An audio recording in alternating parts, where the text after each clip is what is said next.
Bien, en el anterior video habíamos visto, bueno, el proceso de la larga duración de la banda oriental, y ahí destacamos un poquito lo que era principalmente eso de la banda pradera, la banda frontera, la banda puerto. Bueno, pero esa situación trae aparejado de alguna manera la situación. Hay una determinada situación de la banda oriental que se da previo de alguna manera a lo que es el surgimiento del problema de la Tierra. Y es por eso que principalmente entre el siglo XVI y XVII existe una múltiple explotación en lo que es la banda oriental, y especialmente acá podemos encontrar o destacar tres características. Por ejemplo, una de las primeras características podríamos destacar a los corsarios franceses, a los ingleses, también a los holandeses, los cuales estos corsarios estaban vinculados especialmente al contrabando con el Brasil. Después tenemos a los vecinos de Buenos Aires, pero unos vecinos que se encuentran al sur de lo que es el Río Negro, y generalmente lo hacen de la forma que se denomina el de jarretar, ¿no? Ahí se utiliza determinado instrumento para dejarretar a la vaca, y de alguna manera genera una matanza desaforada, una matanza cruel. Ahora, nosotros nos preguntamos muchas veces quiénes eran estos vecinos, y bueno, es a lo que nosotros llamamos, o la historiografía en definitiva llama, los faeneros. Estos faeneros estaban autorizados por el Cabildo de Buenos Aires, y de alguna manera se los considera changadores, es decir, que hacen changas, pero de forma ilegal, para matar este ganado que estaba o que circulaba libremente por la banda oriental. Y bueno, y después el otro problema que existe en esta explotación de la banda oriental, tenemos a los bandeirantes. Unos bandeirantes que se sitúan hacia el noreste de la banda oriental. Ahora, pensemos de alguna manera primero, estos son los factores o las múltiples explotaciones que se dan en la banda oriental como características.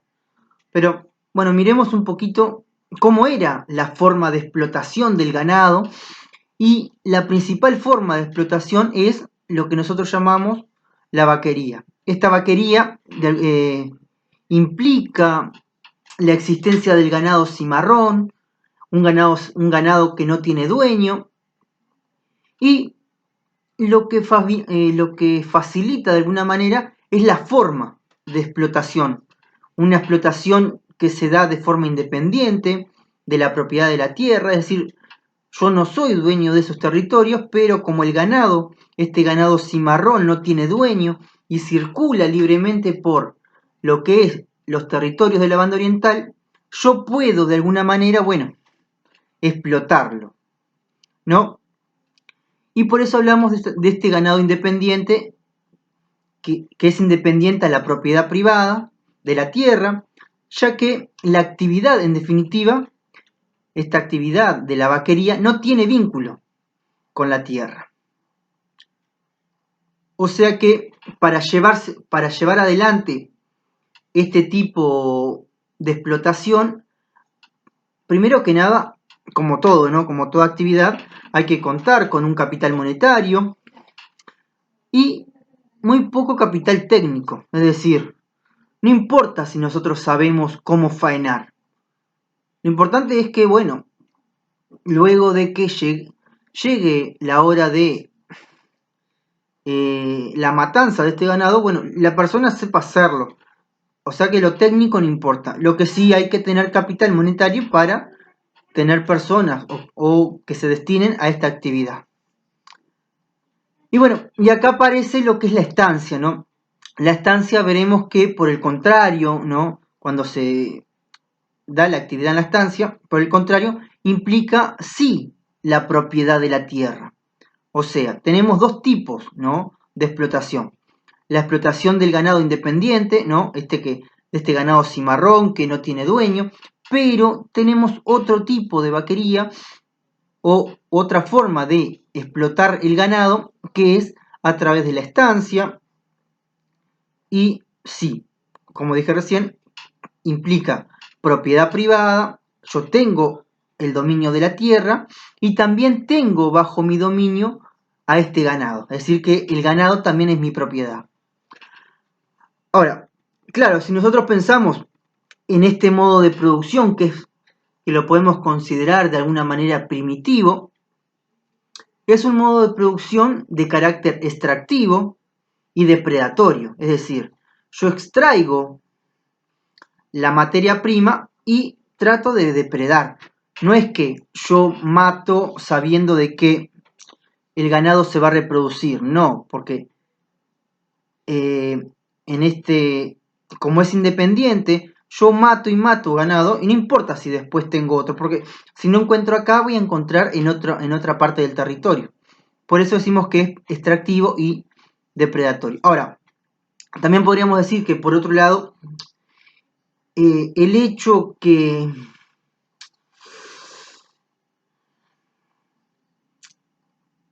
de que, ¿por qué se da este modo de producción primitivo? Bueno, porque el ganado no está marcado todavía. El ganado circula libremente por estos territorios y no hay un marcaje del ganado, no se estaba llevando adelante lo que es la existencia de una indefinición de la propiedad, no, el ganado es libre, o sea que yo tengo la propiedad de alguna manera de matarlo y de extraer los componentes que principalmente era el cuero, porque estas vacas cimarronas estaban libres por la pradera, no se utilizaban para comer, ¿no? Y bueno, y además también acá aparece otro de los problemas en estas estancias que primero que nada, el ganado circula libremente, no está marcado, tampoco tenemos límites definidos, no hay una cerca que me diga, bueno, lo que está dentro de esta cerca me pertenece, no. Como que todo eso genera determinados problemas. Además, muchas veces estos latifundios, estos terratenientes, no tenían los títulos de las propiedades. Y al no tener los títulos y no podían de alguna manera reclamar frente a esta extracción del ganado. Y bueno, y eso lleva de alguna manera que estos títulos que son de carácter imperfectos, llevan de alguna manera también a lo que es el despoblamiento de la campaña. Hay un despoblamiento de la campaña, como de la cría del ganado, y de esta manera también fomenta, ¿no? Al no tener personas en la campaña, y como la cría del ganado también se va moviendo, genera, bueno, o fomenta de alguna manera lo que es la matanza indiscriminada de este ganado. Ahora, pensemos en esto, ¿no? Podemos quizás en este periodo constatar que la mayor riqueza de la banda oriental en estos primeros tiempos, ¿qué fue? Bueno, fue la ganadería. Ganadería que en definitiva fue la riqueza y aún hoy en día continúa siendo la riqueza de nuestro territorio, porque nuestro país especialmente que es ganadero. Ahora, el historiador, por ejemplo, Reyes Sabadí, plantea que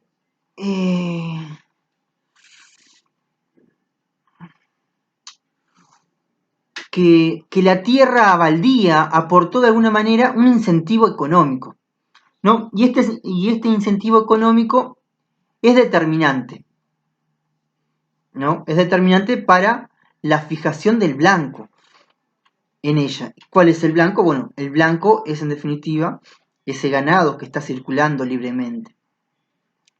Y bueno, y después, bueno, plantea también que hay una primera división en este periodo. ¿Y cuál es la división? Bueno, la división se da de carácter administrativa, que lleva de alguna manera a cabo, o que se lleva de alguna manera a cabo, mediante dos acontecimientos que marcaron esta primera división administrativa de la Banda Oriental.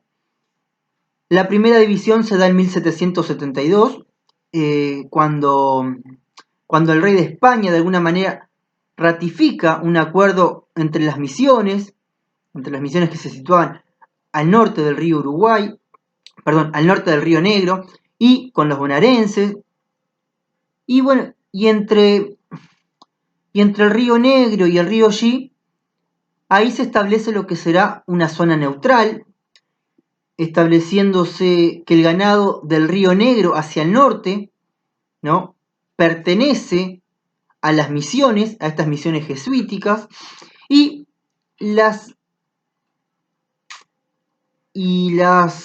vacas, es decir, el ganado que se encuentra al sur del río Negro, bueno, de alguna manera pertenece a Buenos Aires. Claro, esta zona, que de alguna manera es neutral, ¿no?, genera lo que es, en definitiva, una de las zonas más conflictivas durante este periodo, ¿sí? Y bueno, y si bien el desarrollo de la ganadería en lo que es la Banda Oriental y la fundación de la Colonia del Sacramento en 1680 fueron de alguna manera los motivos o el móvil, ¿no?, el móvil esencial para las autoridades españolas. ¿Por qué?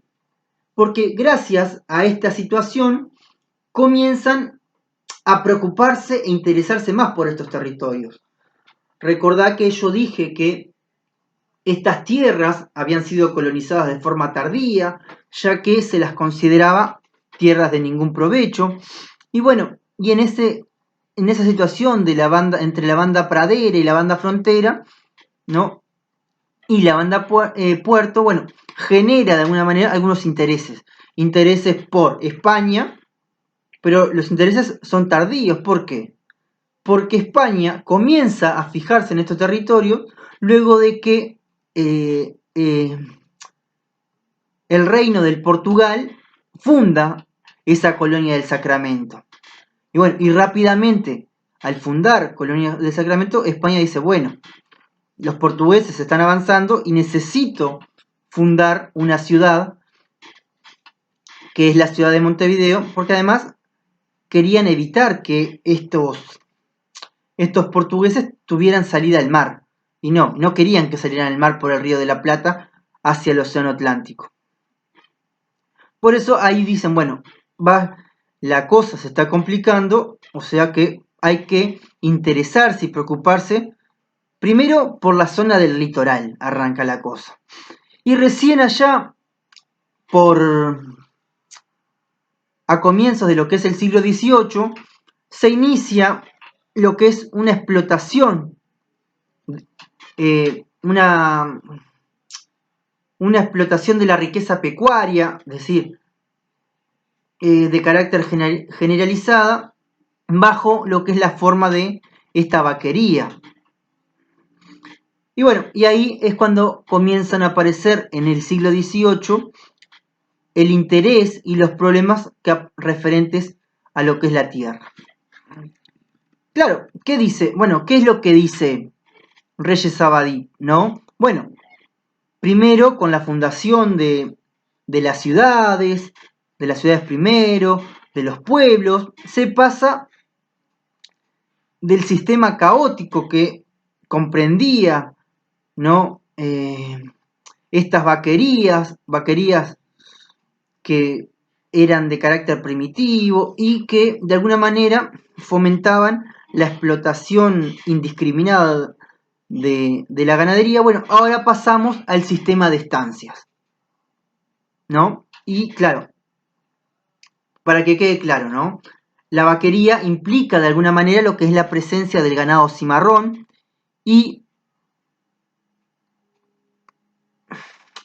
como estos son de carácter independiente a la propiedad de la tierra, es decir, el ganado cimarrón circula libremente y no significa que esas vacas que están circulando por determinado territorio pertenezcan a alguien. O sea que esa es la primera idea o el primer problema que aparece.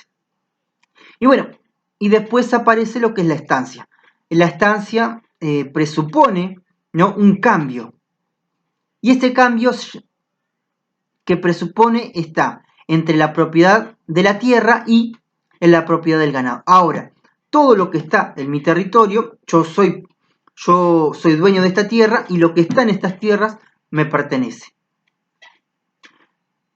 Y bueno, y con la implantación de la estancia podemos ver y entender de alguna manera que es una consecuencia.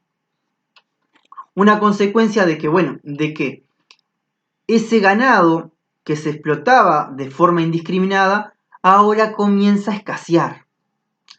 Y esa escasez de ganado comienza a verse recién a finales del siglo XVIII y es notoria, ¿no? Es notoria realmente la escasez.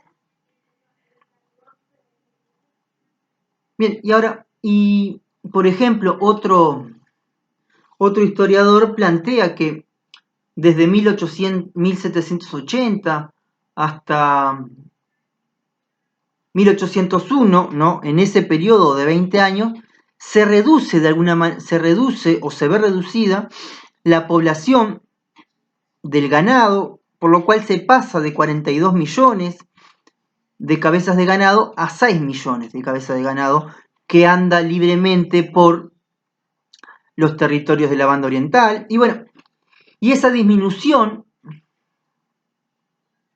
que plantea Sara es mucho menor en otros autores, pero todos los autores concuerdan de que esa matanza indiscriminada genera disminución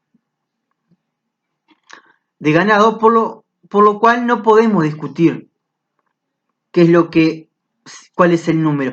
Lo que discutimos o discute la historiografía es que al hacerse el ganado escaso, este ganado comienza de alguna manera a valorizarse y que la actividad pecuaria, es decir, esta actividad de ganadería, tuvo que dejar de ser estrictamente extractiva y depredatoria. No podemos matar vacas de forma indiscriminada.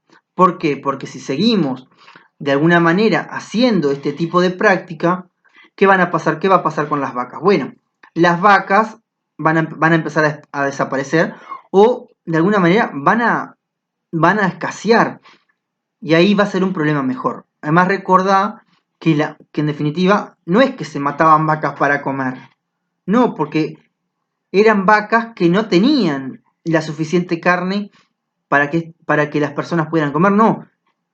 La matanza indiscriminada se da para quitarle el cuero, básicamente. Bien. Ahora, ¿qué es lo que se plantea en definitiva? Bueno, se plantea que ahora es necesario primero crear la riqueza, es decir, primero que intentar que las vacas se reproduzcan y luego de que tengamos la suficiente cantidad de cabezas de ganado, ahí sí comenzar a explotar, pero no explotarla de nuevo de forma indiscriminada, sino que ir explotando de acuerdo a las necesidades. Y bueno, y esta es la gran diferencia que podemos establecer entre lo que es la estancia y lo que es la vaquería. Es decir, la estancia lo que hace es, primero genera la riqueza y después explota, mientras que la vaquería no se dedica a reproducir las vacas, sino que lo único que hace es explotar este sistema de forma indiscriminada, o sea que no espera o no se basa en un sistema de reproducción y luego explotación. Ahora, pensemos un poquito a cuáles fueron las causas, ¿no? ¿Cómo se generan cómo se dan ¿cómo decirlo?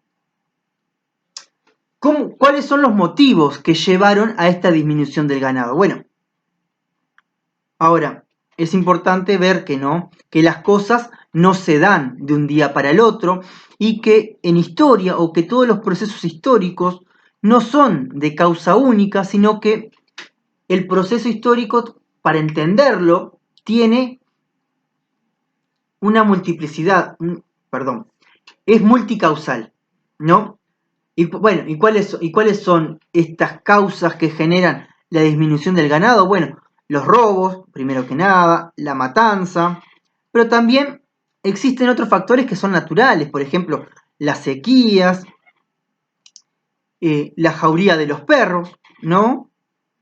También las extracciones de provincias del norte, las vaquerías en época de parición, bueno, que cuando la vaca está en época de parir, ¿qué es lo que pasa? Bueno, o matan a la vaca que está en época de reproducción y eso genera que el ganado no se reproduzca. Y bueno, y después hay otro factor que es el gusto de los indios por los terneros. La carne de ternero es más tierna y bueno, y eso genera de alguna manera que los indios también tengan gusto por estos animales y terminen matándolos y no les permiten llegar a la edad adulta. Al menos así lo plantea Pibel Devoto, por ejemplo, ¿no? Y bueno, pero también tenemos algunas situaciones que son desde el contexto internacional, ¿no? Estas causas en el marco de este contexto internacional coincide eh, coincide con determinados acontecimientos que se están dando en Europa, ¿no? Y también coincide con lo que es la decadencia, ¿no? De las minas de Potosí. Como no tenemos, ¿no? Metales preciosos, o hay una escasa de metales preciosos, bueno, ¿qué hay que hacer? Bueno, hay que trasladarse hacia el norte, y la mercadería europea, de alguna manera, eh, abastece lo que son las zonas de población portuaria y también al ser productor, ¿no? De cuero, bueno, vamos cambiando lo que es, ¿cómo decirlo? Cambiar el producto que se va hacia Europa, ¿no? Primero teníamos el oro que extraíamos de Potosí, bueno, como eso está escaseando, bueno, ahora tenemos otra mina, pero no es una mina de oro lo que hay en la banda oriental, es la mina de cuero. Y por eso también genera que estas vacas comiencen a matarse de forma indiscriminada, porque se va cambiando el tipo de comercio. Y bueno, y además estas nuevas rutas de las mercaderías europeas también lo que generan es otro problema, que es el problema del contrabando. Y especialmente el problema del contrabando se debe a que nosotros, o el problema aún existe en Uruguay, pero en la banda oriental, ¿cuál es? Que tenemos una región que tiene ríos de acceso fácil, tenemos frontera seca, ¿no? Bueno, además, inclusive con la complicidad de algunas autoridades que, que están en estos territorios, se produce la mayor cantidad de contrabando directamente hacia dónde, bueno, hacia lo que es la colonia del Sacramento, o desde esa intermediación entre los changadores, es decir, se establecían mucho en lo que son las estancias, y al establecerse en esos lugares, ¿qué comienzan a realizar? Bueno, comienzan a realizar un tráfico ilícito de los cueros. Y bueno, y es de esta manera, ¿no? O al menos lo plantea así Reyes Abadí, que ese comercio ilegal o ese contrabando también genera o logra una prosperidad mercantil en lo que es la región. Ahora, pensemos un poquito en lo que es la estancia, ¿no? La estancia, primero que nada, implica una localización espacial concreta, una localización de empresa. Por ejemplo, vemos que el caballo es un bien fijo, también implica que la propiedad esté tutelada a nombre de alguien y esa persona tiene el derecho sobre esa tierra y sobre el ganado. Y por último, ¿no? Implica el asentamiento de ese empresario, de su familia y de sus colaboradores. Entonces, para sintetizar, ¿no? ¿Qué es la estancia? Bueno, Reyes Abadí, en la banda oriental, Pradera, Frontera y Puerto, ¿qué plantea? Bueno, él dice que la estancia, de alguna manera, es un centro económico, pero también social, de vida autárquica, ¿no? de autoabastecimiento, donde de alguna manera se ofrece una posibilidad de tener trabajo a determinadas personas. Es un lugar también de refugio, no solamente hay que trabajar, sino que yo te doy refugio porque el medio es inseguro. Y también es un lugar donde podemos guardar armas, se puede organizar determinadas huestes, es decir, determinados ejércitos para la guerra en caso de que suceda algún conflicto.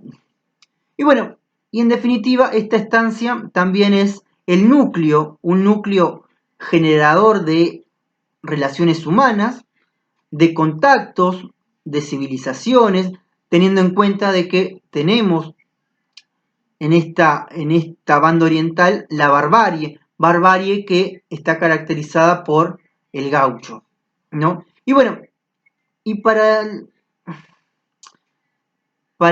ver esta estancia como centro de población, bueno, la estancia también se forma junto a una capilla, a las pulperías, ¿no? Pulperías que, en definitiva, y las capillas, son los centros básicos que sirven para que estos pobladores de la campaña puedan de alguna manera sociabilizar. Claro, cuando se propone o cuando aparece esta propiedad privada y la propiedad sobre el ganado, Lucía Sala plantea que esta propiedad privada, esta aparición de la propiedad privada y la propiedad del ganado supone de alguna manera una relación social de exclusión. Y acá aparece el que tiene y el que no. Por eso vemos a partir de este momento que hay hombres que poseen la tierra, poseen el ganado, y hay otras personas que no poseen ni la tierra ni el ganado. Esta situación supone, de alguna manera, la existencia de dos nuevas figuras, y las nuevas figuras son el puestero y el agregado. Es decir, el puestero, el dueño de estas tierras, y el agregado, el peón rural que trabaja de alguna manera en estas tierras. Bueno, cuando hablamos también del puestero, podemos hacer referencia a que el puestero es el que realiza las tareas de vigilancia en los límites de la propiedad y del rodeo, posee ganado e instrumentos propios, ¿no? Y bueno, y recibe parte de lo que es una retribución. Él recibe una retribución o especie de dinero por realizar ese trabajo. Y bueno, y el agregado es el que vive en la tierra de otro. Ese concepto de agregado aún se mantiene y se utiliza a menudo, ¿no? Este agregado posee también algunos animales y a veces siembra determinadas hortalizas, también siembra la tierra con trigo y maíz. ¿Y a quién le sirve este agregado? Especialmente le sirve al estanciero. ¿Por qué? Porque el estanciero con el agregado de alguna manera obtiene una fuerza de trabajo. Una persona que trabaja la tierra, ya que en definitiva la tierra es abundante y la mano de obra es escasa. Y cada vez que tenemos a alguien que puede o que desea trabajar en estos lugares, obviamente que el estanciero no lo desaprovecha. Y bueno, ¿qué es lo que sucede? Que este agregado termina siendo rehén de el estanciero, porque en caso de que quiera abandonar esas tierras y le deba al patrón, no puede hacerlo hasta que termine de saldar la deuda que haya contraído, en caso de contraerla, que siempre igual siempre se contrae deuda con el estanciero. No puede dejar estas tierras. ¿Por qué? Porque si las deja, tiene que pagarme. Y si no, y si se va sin pagarme, ese hombre, ese agregado, me está robando. Y si me roba de alguna manera, ¿qué es lo que sucede? Bueno, yo puedo cobrármela como yo desee. Ahora, para tener en claro entonces esto de lo que es la estancia, bueno, Pibel Devoto plantea de alguna manera que, bueno, plantea que el punto de partida de esta organización económica en la banda oriental fue la estancia. Y que esta estancia se caracteriza de alguna manera por tener rasgos feudales, ¿no? Esos rasgos feudales se reflejan en que, bueno, en la importancia del poder central, en la dispersión de la autoridad, en la protección privada del débil. Acá hay un elemento de atracción porque ese estanciero me está cuidando como trabajador. Y después, bueno, está el derecho y la obligación de legítima defensa de alguna manera, ¿no? Y para terminar con esta idea de lo que es la estancia, podríamos decir que, bueno, en esta estancia la idea principal es, bueno, la idea es obtener o lograr extraer la mayor cantidad de cuero, luego de tener no, perdón, con la estancia ya, pero la idea era que vos que te quedes con lo que es la vaquería. Bueno, la idea de la vaquería central en esta explotación indiscriminada es que, bueno, en la vaquería, ¿qué se busca? Bueno, se busca lograr la mayor cantidad de cuero, ahora sí, llevarlo al puerto y de alguna manera comercializarlo ya sea por dinero o por mercancía. Y después, bueno, por último, vemos que también esta estancia, tiene o genera la figura de que el estanciero es un colonizador y así se establecía en el rancho, ¿no? En ese rancho donde vivía.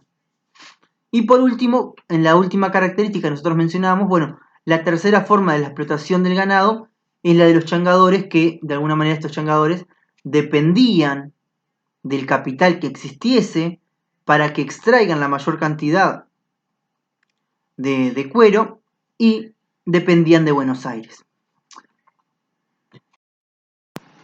Bien, y ahora, luego de que se dieran estos problemas entre la vaquería, el establecimiento de las estancias, aparece otro problema. ¿Cuál es? Un problema que gira en torno a la cuestión de la tenencia de la tierra.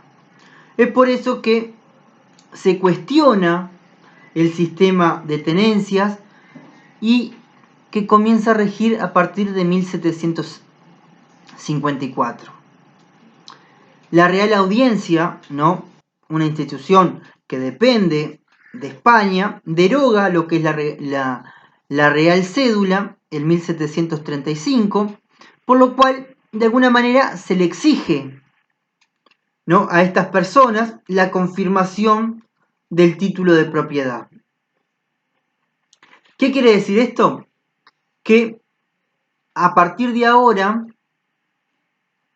no se puede acceder a la tierra solo por la voluntad del rey, sino que también se establece de alguna manera lo que es un sistema que se llama el sistema de almonedas y el sistema de composición.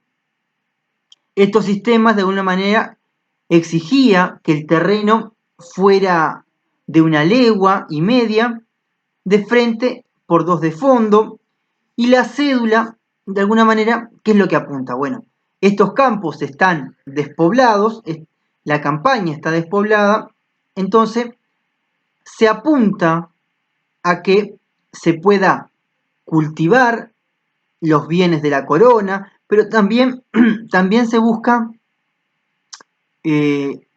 poblar la campaña. Pero que acá lo que no se tiene en cuenta, en definitiva, ¿cuál es? La reflexión acerca de la tenencia de la tierra y cuáles son sus consecuencias. Ahora, claramente, con esta Real Instrucción de 1754 y la derogación de la Real Cédula de 1735, la corona española, ¿no?, busca controlar lo que es la banda oriental. ¿Pero por qué busca controlar esta banda oriental? Bueno, porque dice que los territorios comprendidos en esta banda oriental, ¿cómo son? Bueno, es una banda oriental que es insegura, hay un desorden interno, ¿no? Pero la causa o el motivo que lleva a la intervención o al control por parte de la corona de estos territorios es contener a los portugueses. ¿Por qué? Porque los portugueses, en ese expansionismo que han generado, ¿qué es lo que ha generado en definitiva ese expansionismo? Genera que los portugueses estaban usurpando los territorios españoles y de alguna manera estos desalojaban a los vecinos establecidos porque reclamaban los portugueses la tierra de la banda oriental. Y es por esta razón que lo que se busca es regularizar lo que son los títulos de propiedad. Si tenés título de propiedad, tenés que poblar el campo, pero también tenés que producir, tenés que cultivarlo. Ahora, acá aparecen nuevos métodos o nuevas formas de adquirir la tierra. Primero, podemos adquirir la tierra mediante remate, un remate que genera que el mejor postor, ¿no?, se apropie de esta tierra. Pero, ¿cuál es la característica? Que si bien el remate es al mejor postor, no arrancamos de un precio básico, no tenemos un precio base para el remate. Es decir, que cualquiera podía presentarse al remate y podía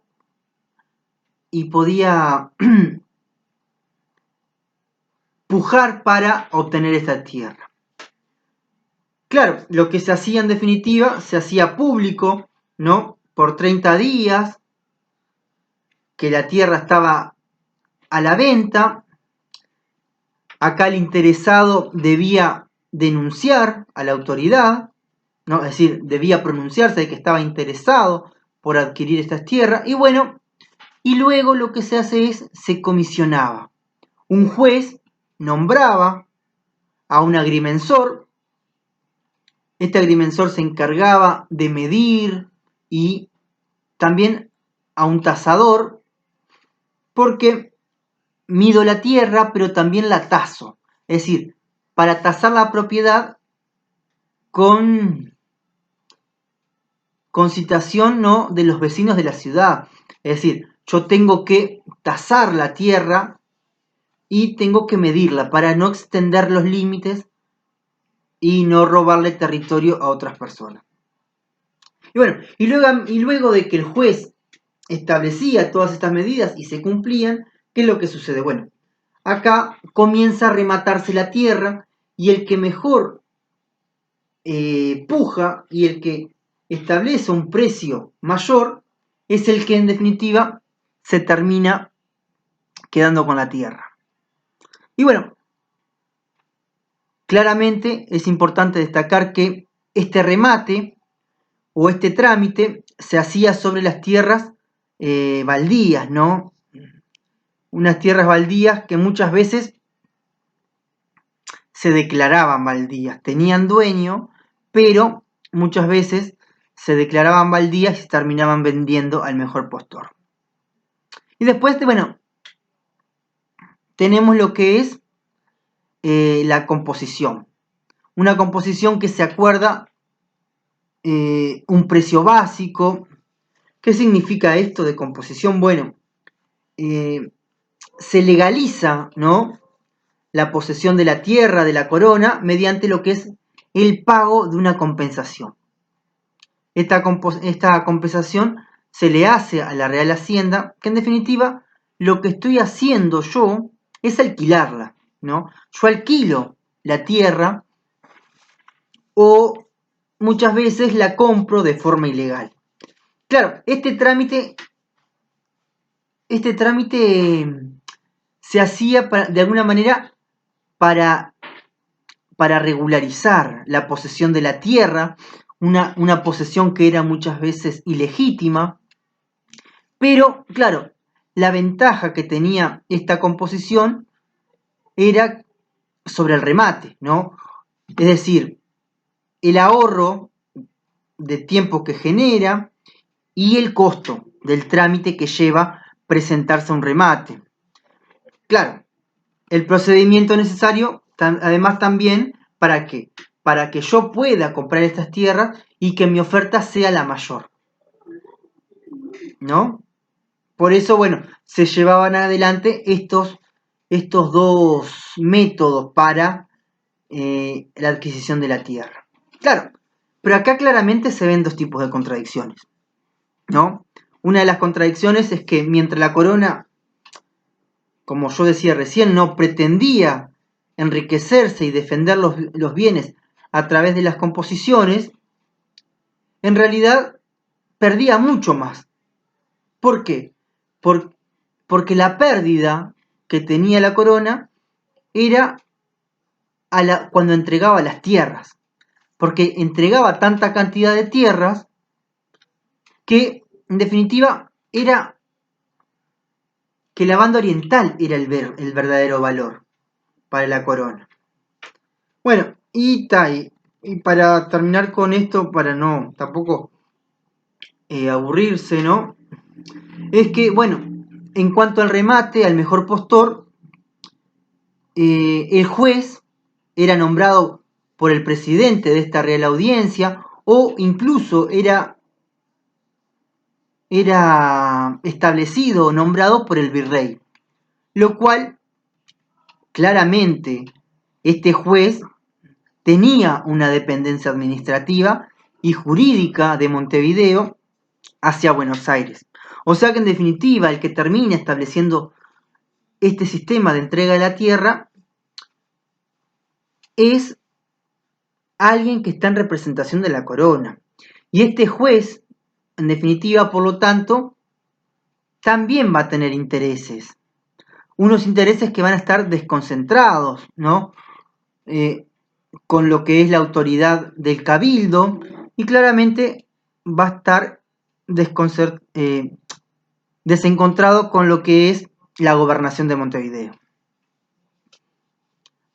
Ahora, a todo esto, ¿no?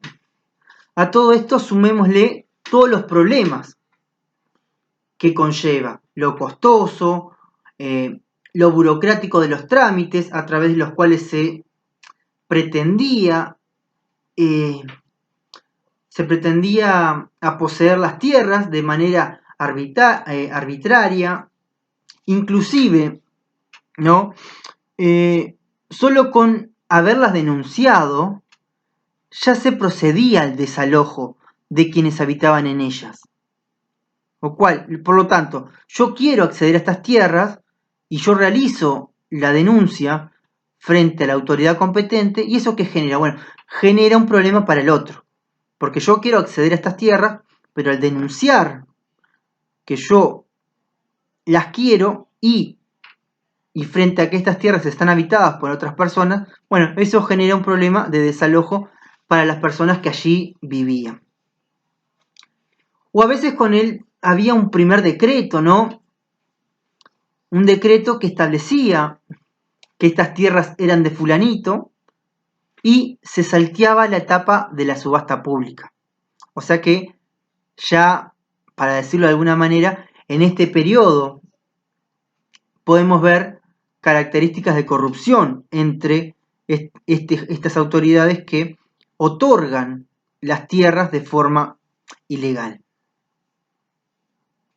Claro, y fue de esta manera que tanto funcionarios como hombres de empresa comienzan a concebir planes para enfrentar estos problemas y, por ejemplo, para enfrentar la situación del norte del Río Negro, un norte del Río Negro que estaba desolado, despoblado a causa de los indios y de los portugueses.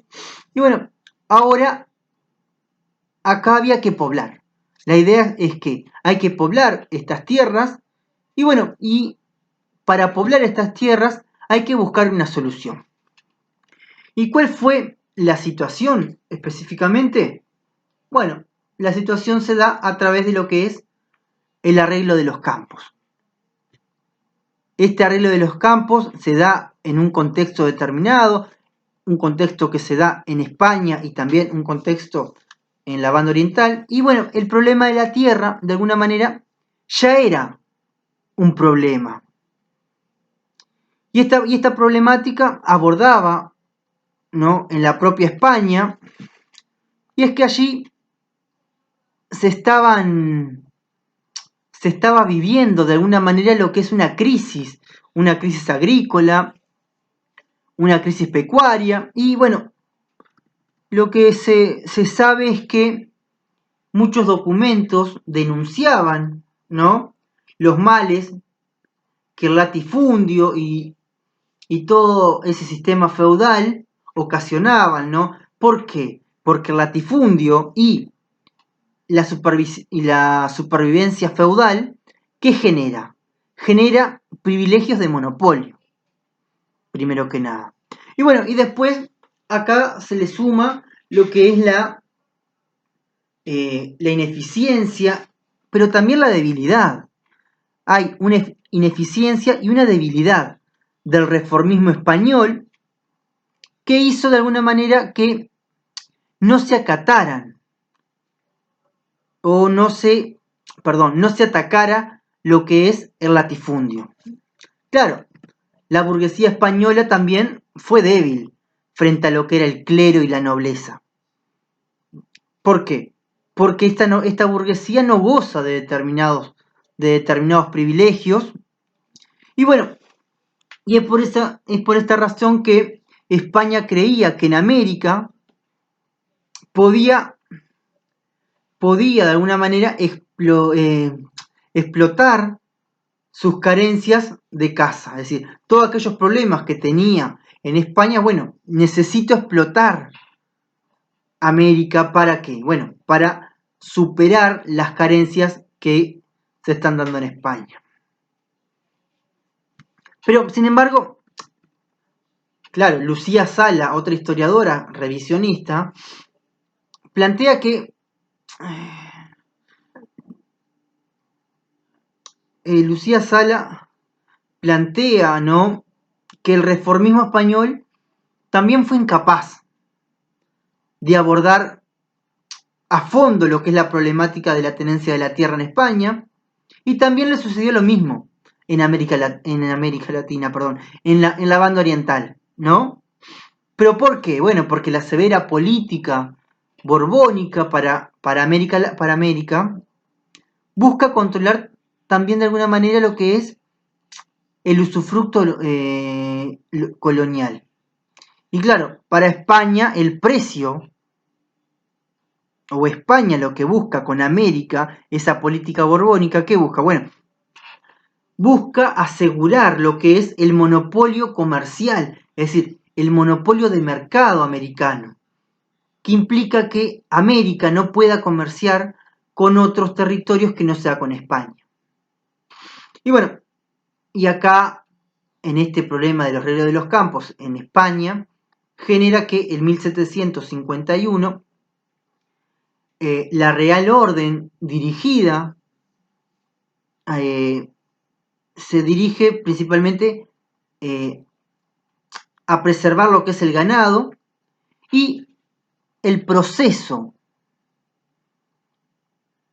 y la procreación, lo cual otorga de alguna manera amplias facultades al respecto para el cuidado de este ganado y la procreación al gobernador de Buenos Aires. O sea, para ser sintético, esta orden que viene de la corona española de 1751, prohíbe, ¿no?, la matanza del ganado y se ordena el marcaje, es decir, que la corona ordena que se marque el ganado, lo cual implica que al marcar el ganado, este ganado pasa a pertenecer a alguien, y en caso de que alguien me lo robe, yo puedo reclamarlo.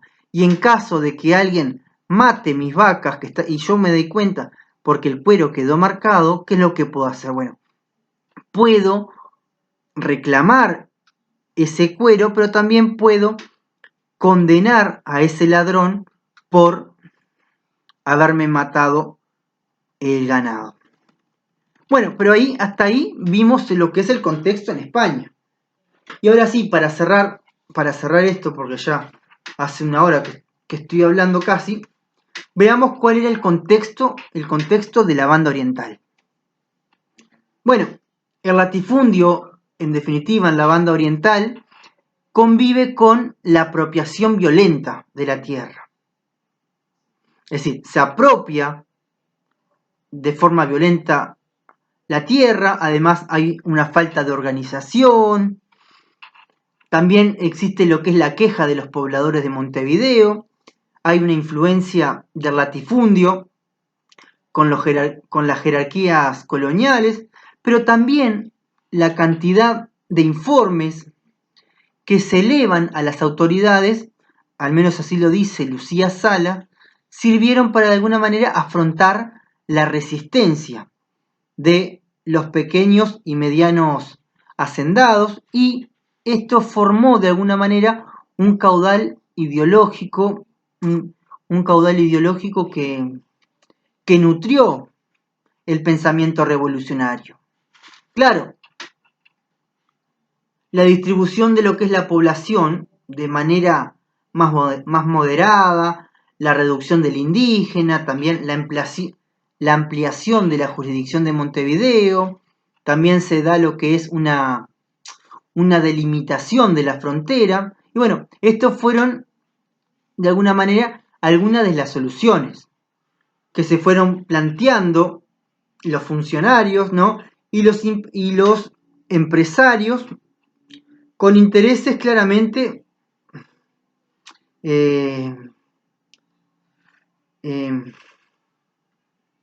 con intereses desencontrados, ¿no?, muchas veces. Bueno, y estos intereses desencontrados en la banda oriental se reflejan ¿en qué? En los latifundistas y misioneros, las latifundistas entre sí, grandes y pequeños estancieros. Bueno, claro, cada uno de estos sectores tenían intereses propios.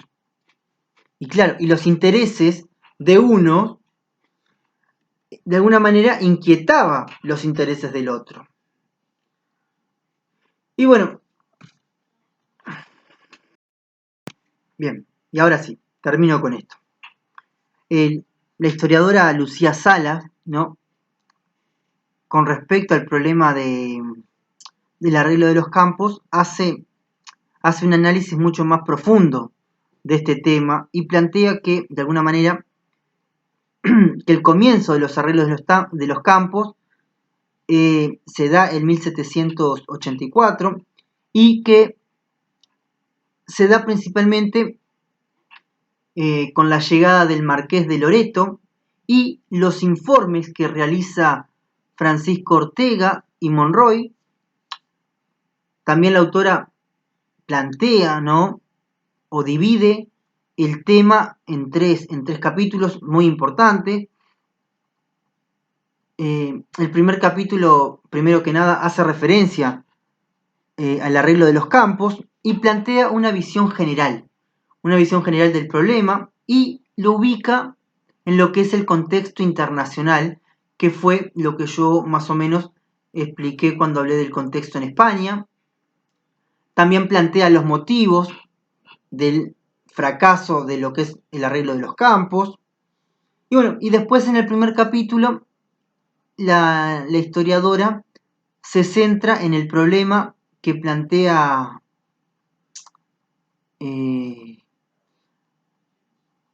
Sagasti frente al marqués de Loreto y lo involucra también con lo que es ese informe de Francisco Ortega y Monroy.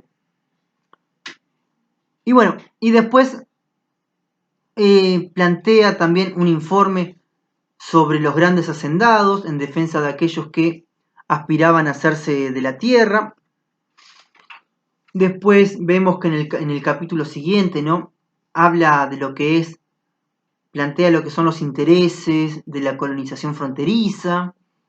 También habla de la fundación de Batoví, una expedición de Azara específicamente, y de Belén, la expedición de Pacheco. Y en el mismo contexto, lo que tenemos es la memoria de un latifundista, ¿no? Y ahí, bueno, explica cuál es la visión de los latifundistas sobre la tenencia de la tierra, de la situación del campo. Y bueno, después, bueno, vemos algunas proyecciones que tratan sobre la realidad de la campaña y todo. Pero creo que por ahí te va a servir para el armado de la prueba.